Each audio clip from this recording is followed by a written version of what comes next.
मित्रों, आपके अपने ही YouTube चैनल में आपका बहुत बहुत स्वागत है। कल हमने आपको दिखाया था एसएससी जीडी का प्रैक्टिस सेट 1। आज हम आपके लिए लेकर आ गए हैं एसएससी जीडी का प्रैक्टिस सेट 2। सिर्फ मैथ का ही हम आपको देते हैं। कल से हम आपको रीजनिंग का भी देने लगेंगे प्रैक्टिस सेट 1 2 करके। अभी रीजनिंग का कल से हम देने लगेंगे। अभी आपको मैथ का ही प्रैक्टिस सेट 2 लेकर आए हैं। ध्यानपूर्वक क्वेश्चन देखिए। कहीं आपको डाउट हो तो आप कमेंट बॉक्स में जरूर अपना डाउट बताइएगा, हम अगले दिन उसको क्लियर कर देंगे। बिना विलंब किए चलते हैं हम लोग क्वेश्चन, पहला क्वेश्चन पर ध्यान से देखिएगा। कल से थोड़ा सा लेवल हमने ऊपर उठा लिया है। प्रश्न दिया है कि P और Q मिलकर एक दरवाजे को 12 दिनों में बना सकते हैं। देखिए P और Q दो व्यक्ति हैं, इस दरवाजे को 12 दिनों में बना सकते हैं। वे एक साथ काम करना आरंभ करते हैं और 8 दिन के बाद P कार्य छोड़ देता है, तब बचा हुआ कार्य Q अकेले 7 अतिरिक्त दिनों में करता है, तो कितने दिनों में P कार्य को पूरा कर सकता है। अब आपसे पूछा गया है कि 8 दिनों तक ये लोग 8 दिन तक, लेकिन 8 दिनों के पश्चात कार्य P छोड़ देता है। तो देखिए अगर 12 दिन में करता है तो 12 दिन में ये एक भाग काम करता होगा, क्योंकि टोटल काम हमारा भाग से अगर रिलेट किया जाए तो वो होता है एक भाग। अब हम इनसे 8 दिन अगर काम करवाएंगे तो पता चलेगा कि एक दिन में 1/12, जबकि 8 दिन में 8 से गुणा कर देंगे तो पता चल गया कि 2/3 भाग काम ये 8 दिनों में कर सकते हैं।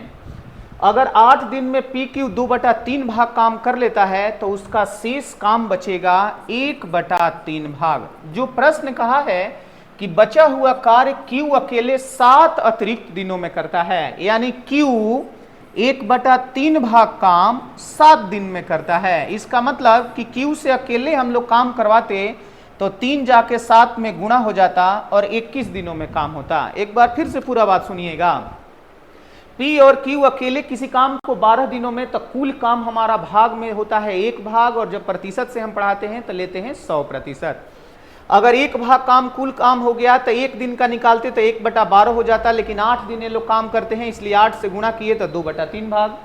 3 में से 2 घटा देंगे तो शेष हमारा 1/3 भाग काम बचेगा, और वो 7 दिनों में होता है तो पूरा काम हो जाएगा 21 दिनों में। तो प्रश्न पूछा है कि अगर P अकेले काम करता तो पूरा काम कितने दिनों में। अब देखिए इधर लिखते हैं कि P और Q का दिया गया था कि अकेले काम को 12 दिनों में कर सकते हैं, जबकि Q का निकल के आ गया 21 दिन। देखिए यहां पर 12 और 21 लिख दिए।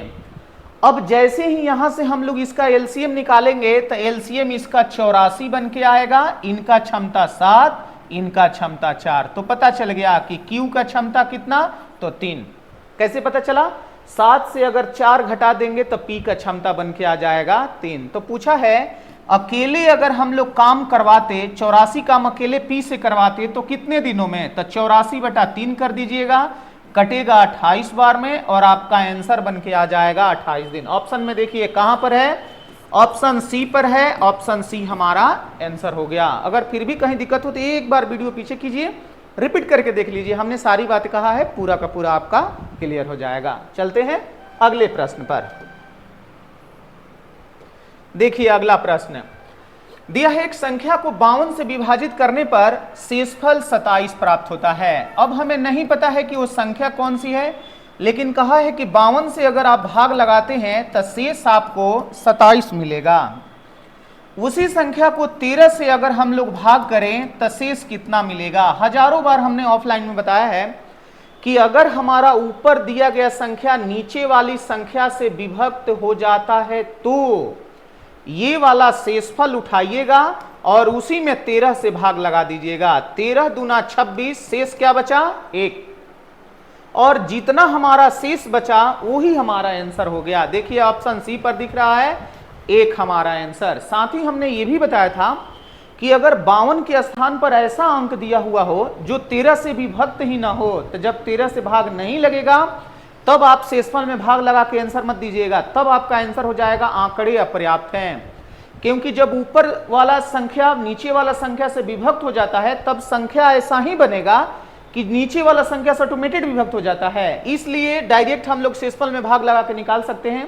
लेकिन ऊपर वाला संख्या से नीचे वाला संख्या भाग नहीं लगा पाएगा तो इसका आंसर भी नहीं निकल पाएगा, आंसर उस समय हो जाएगा आंकड़े अपर्याप्त है।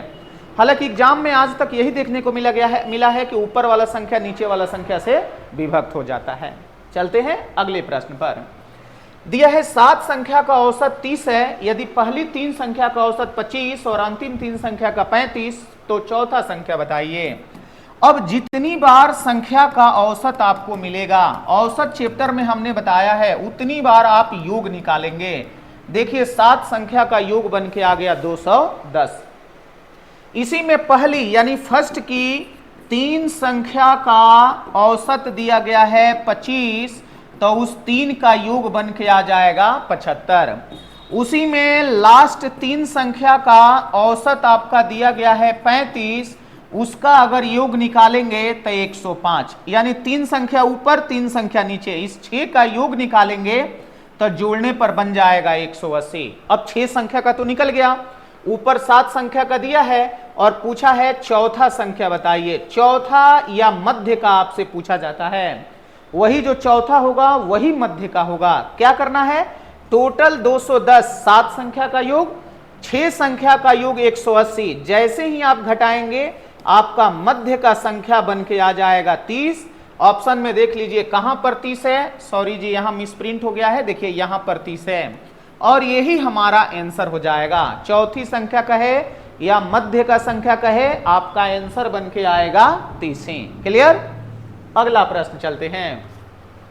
कहा है राज 2 लैपटॉप खरीदता है। पहला लैपटॉप उसने खरीदा 42,500 में और दूसरा लैपटॉप उसने खरीदा है 36,200।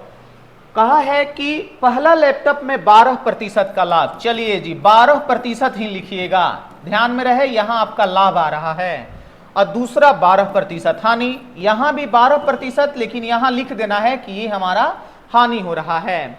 तो पूछा है समग्र में लाभ और हानि बताइए। अब प्रतिशत नहीं, रुपया में ही, ऑप्शन तो कट गया है लेकिन रुपया में ही आपको देना है, कितना रुपये का लाभ होगा या कितना रुपये का हानि। 12% निकालेंगे, देखिए 2 शून्य खत्म, 12 का पहाड़ा पढ़ देते हैं, 12 में 5 से 60 होगा, 24 से 30 होगा, 48 3 51 होगा, यानी ऊपर 5100 रुपये का लाभ हो गया। वही नीचे अगर हम लोग कटा दें तो 12 में 2 से करेंगे तो 24 हो जाएगा, यहां पर 72 और 2 74 की 4 7 बचेगा, 36 और 7 43, देखिए यहां 43 और 44 हो जाएगा। एक बार फिर से रिपीट गुणा कर देते हैं, 24 72 2 74, ये 36 और 7 43। ठीक है। अब पता चला कि 5100 रुपये का एक में लाभ होता है, दूसरे में 43 और 44 रुपये की हानि होती है। दोनों को अगर मिलाएंगे तो 5100 में से 43 और 44 घटा के देखिए 6 5 और ये हमारा 50 हो जाएगा, तो 756 रुपये का हमें सिर्फ और सिर्फ लाभ होगा। फिर से घटा के देख लीजिए, 6 4 10 हो गया, 4 5 9 1 10 हो गया, 7 3 10 1 11 हो गया और 4 1 5 हो गया। ठीक है, यानी आपका लाभ कितने का हुआ, तो 756 रुपये का। आपसे ही पूछ दिया है कि लाभ हो रहा है कि हानि, आप बताएंगे 756 रुपये का लाभ हो रहा है दोनों को मिलाने पर। चलते हैं अगले प्रश्न पर। दिया है एक वस्तु पर 45% की छूट तथा दूसरी वस्तु पर 65% की छूट के बराबर है, तो दोनों वस्तु का अंकित मूल्य का क्रमिक अनुपात ज्ञात कीजिए। हमने आपको बताया था लाभ हानि चैप्टर में कि जब भी छूट दिया जाता है वो अंकित मूल्य पर छूट दिया जाता है, और अंकित मूल्य पर छूट देना और क्रय मूल्य पे लाभ हानि निकालना दोनों विक्रय मूल्य आता है, तो दोनों हमने हर क्वेश्चन में बराबर दिखाया होगा। यहां सिर्फ पूछा है कि अंकित मूल्य पर इतने का छूट, दूसरा अंकित मूल्य पर इतने का, तो दोनों का अनुपात बताइए। आप क्या कर लीजिए, अंकित मूल्य पहला लिख दीजिए, अंकित ही देखिए लिख दिए पहला का 45% का छूट, तो यहां पर लिख देना है आपको 45 का अगर छूट हो गया तो आपको लिखना होगा 55%।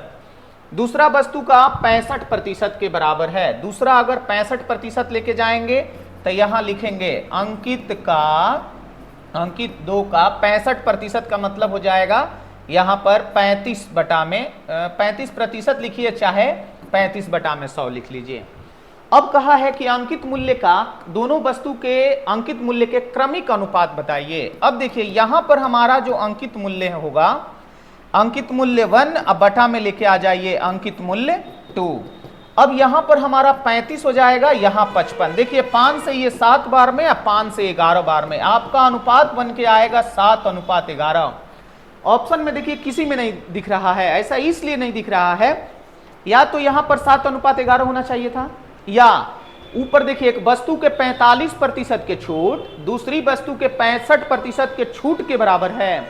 यहां हम लोग क्या लिखे थे कि वैल्यू हमारा, इनका 55%, इनका 35%। जब हमारा कीमत दिया रहता है तो हमारा ये आंसर बन के आता है 11:7। अक्सर लोग इसमें कंफ्यूज हो जाते हैं कि अगर 7:11 दिया रहता तो तुरंत वो लोग आंसर मार देते, लेकिन ये तब होता है जब वैल्यू, लेकिन यहां क्या कहा है, छूट के बराबर है, तब आपको निकालना है। उस समय आप क्या करेंगे, ये क्वेश्चन स्क्रीनशॉट ले लीजिएगा एक बार। ये तब होता है जब वैल्यू का पूछता है, लेकिन जब छूट का पूछा है तब आपको क्या करना है, अंकित मूल्य 1 का 45 छूट तो 45/100 ही लिखना है। फिर अंकित मूल्य 2, इनका 65 छूट तो आपको 65/100 ही लिखना है। 100 लिखिए, चाहे प्रतिशत ही रहने दीजिए, कोई उससे फर्क ना पड़ेगा। 100 से 100 कटा दीजिए, 5 से देखिए 9 बार में, 5 से ये 13 बार में। अब आप लेंगे कि अंकित मूल्य 1 बटा अंकित मूल्य 2 बराबर 13 उधर रह जाएगा और 9 आ जाएगा बटा में, और पता चल जाएगा कि 13:9। अब देखिए ऑप्शन में दिया गया है 13:9, यही हमारा आंसर हो जाएगा। तो दोनों क्वेश्चन पर नजर रखना है, दोनों एग्जाम में पूछता है। पहला तो कह देगा कि 45 का छूट देना, 65 का छूट देना, आपस में बराबर वैल्यू हो जाता है, तब तो पहला जैसा हमने बताया था 7:11। लेकिन ये कह दे कि इनका छूट ही बराबर है, तब इनका छूट जितना है उतना को ही आप बराबर कीजिएगा। अंकित मूल्य 1 अंकित मूल्य 2 कहा जाएगा 13:9। क्लियर है? कोई दिक्कत होगा तुरंत बताइएगा। अगला देखिए, एक रेलगाड़ी बिंदु P से 40 किलोमीटर प्रति घंटा की रफ्तार से 6:30 बजे Q की ओर चलती है। देखिए दो रेखा हमने डाल दिया, P और Q। एक रेलगाड़ी 6:30 बजे चलती है 40 किलोमीटर प्रति घंटा की रफ्तार से। फिर कहा है कि Q से, दूसरी रेलगाड़ी Q से 60 किलोमीटर प्रति घंटा की चाल से, इधर से ये चलती है 60 किलोमीटर प्रति घंटा की चाल से 7:30 बजे, देखिए 7:30 AM में। अब कहा है कि P की ओर प्रारंभ करती है, दोनों रेलगाड़ियां 11:30 बजे मिल जाती है। अब 11:30 बजे जब दोनों मिलती है, पहले उनका चलने का समय बराबर कीजिए। अब ये चलती है 6:30 बजे, ये चलती है 7:30 बजे, तब पहले इनको यहां लेके आइए, 1 घंटा चला दीजिए। 1 घंटा चलाएंगे तब 7:30 होगा, तब यहां पर ये 40 के चाल से एक दूसरे की ओर जाएगी। तब तक 40 किलोमीटर तो यहां पर दूरी निकल ही गया, वो 40 किलोमीटर तो चल ही दी। ये तो क्लियर है, 1 घंटा चलेगी 40 के चाल से तो 40 किलोमीटर चलेगी, तो यहां हमने लिख दिया, ये देखिए 40 किलोमीटर। अब जब दोनों का समय बराबर हो जाता है, तब इनका सापेक्ष चाल विपरीत दिशा में हो तो जुटेगा और एक ही दिशा में हो तो घटेगा। तो हम लोग क्या करते हैं, इनका सापेक्ष चाल जब निकालेंगे तो एक का चाल दिया गया है 40 और दूसरे का चाल 60 है, तो इनका सापेक्ष चाल आ गया 100 किलोमीटर प्रति घंटा। अब प्रश्न क्या कहा है कि ये 11:30 बजे जहां पर भी हो, ये 11:30 बजे मिल जाती है एक दूसरे से। इसका मतलब कि 7:30 से चलेगी और 11:30 बजे मिल जाएगी, तो समय कितना लगा, तो 4 घंटा लगा। तो पूछा है कि दोनों रेलगाड़ियां आर पर मिलती है, देखिए ये आर है, तो आपको बताना है कि पी आर और क्यू आर के दूरी का अनुपात कितना। देखिए इधर लिख देते हैं हम, पी आर और क्यू आर के दूरी का अनुपात निकालना है। देखिएगा कितनी आसानी से निकलेगा। अब यहां सापेक्ष चाल इनका 4 घंटा हो गया, तो आप यहां से 4 घंटा ले लीजिए, या चाहे यहां डायरेक्ट भी निकाल सकते हैं। जब अनुपात पूछा है तो डायरेक्ट निकाल लीजिए। देखिए कैसे, P से पहले हमने चला है, P से पहले हम चले हैं 40 किलोमीटर, तो यहां लिख देना 40 किलोमीटर। फिर 7:30 बजे 40 के चाल से 4 घंटा और, तो 40 चौके 160, यहां लिख देना है 160 और बस P से जो रेलगाड़ी चली होगी R पर पहुंच गई। अब यहां से 60 के चाल से 4 घंटा, ये 4 घंटा तो 6 चौके 24, 240 किलोमीटर। 60 के चाल से 4 घंटा चलेगी 240, और यहां से 40 के चाल से 4 घंटा चलेगी तो 160, 40 पहले चली है 40 लिख दिए। इनको जोड़ के देखिए, इनका 200 आ जाएगा जबकि इनका 240। कटा दीजिए, यहां से 4 से ये कटेगा 5 बार में, 4 से 6 बार में। देखिए आपका अनुपात बन के आ गया 5:6। बिल्कुल हर हाल में किसी ना किसी ऑप्शन पे 5-6 आपको दिखेगा ही, आपको अपना आंसर दे देना है 5:6।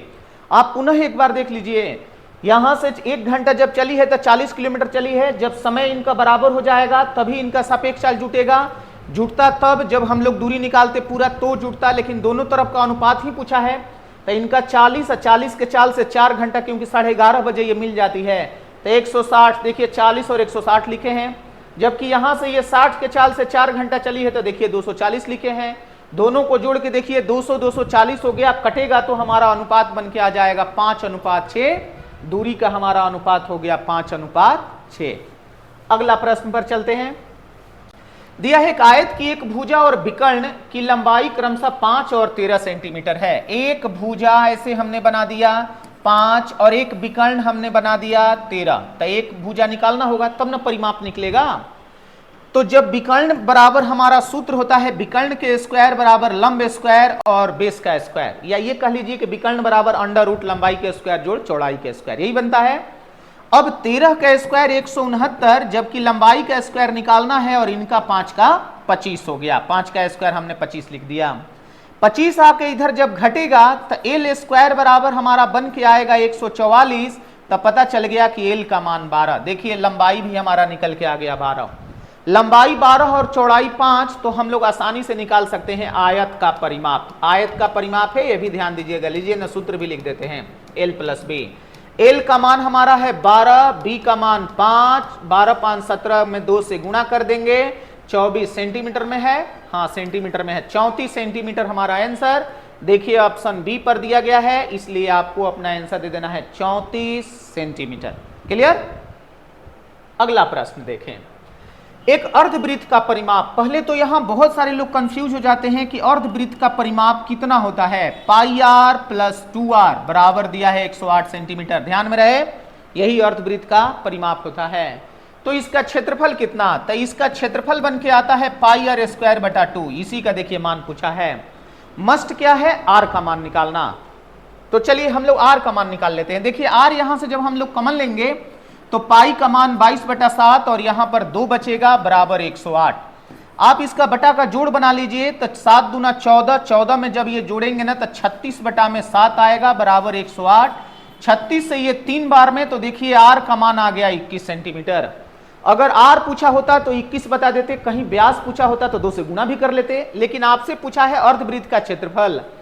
पाई का मान 22/7 होता है, गुणा आर का मान आ गया है 21 गुणा 21, और बटा में जब 2 है तो देखिए बटा में आपको 2 भी दिखाना है, नीचे दिखाइए चाहे यहां दिखाइए, बात तो एक ही है।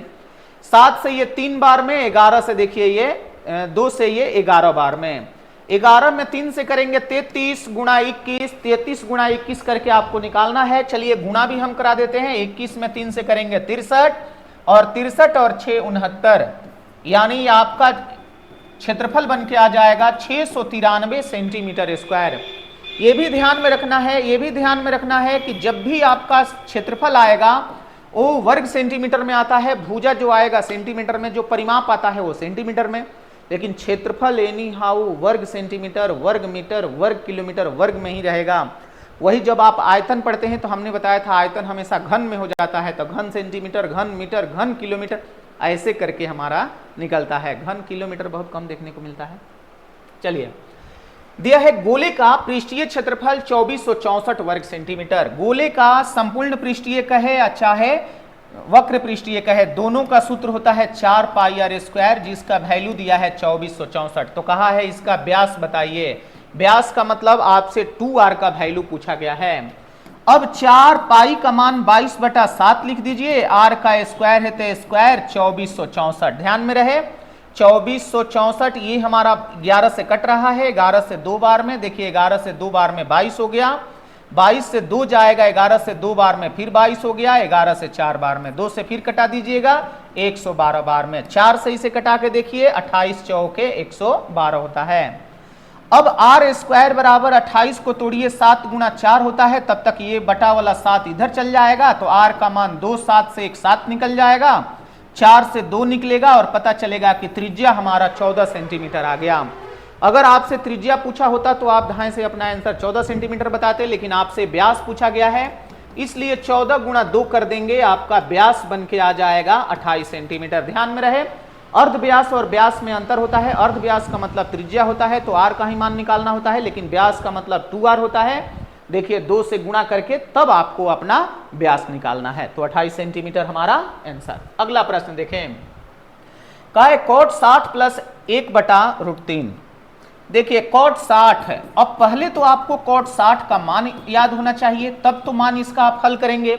तो पीछे आप वीडियो सेक्शन में जाकर देख सकते हैं, ट्रिग्नोमेट्री का हमने आपको एक चैप्टर बनाया है, उसमें पूरा हमने बताया है कि कैसे आप सूत्र के उस ट्रिक के माध्यम से किसी का भी मान आसानी से निकाल सकते हैं। जैसे यहां देखिए कॉट 60 का, तो पहले देखिएगा कि tan 60 का मान कितना होता है। तो tan 60 का हमारा मान होता है √3, तो इसका मान हो जाएगा 1/√3 उल्टा, और यहां पर भी 1/√3। अब √3 का जब हम लोग एलसीएम लेंगे तो √3 और ऊपर वाला 1 1 2 जुट जाएगा, आपका आंसर बन के आ जाएगा 2/√3। आप ऑप्शन में देख लीजिए कहां पर दिया गया है, तो ऑप्शन सी पर हमारा है 2/√3। 2/√3 जहां पर दिया हो आंसर दे दीजिएगा।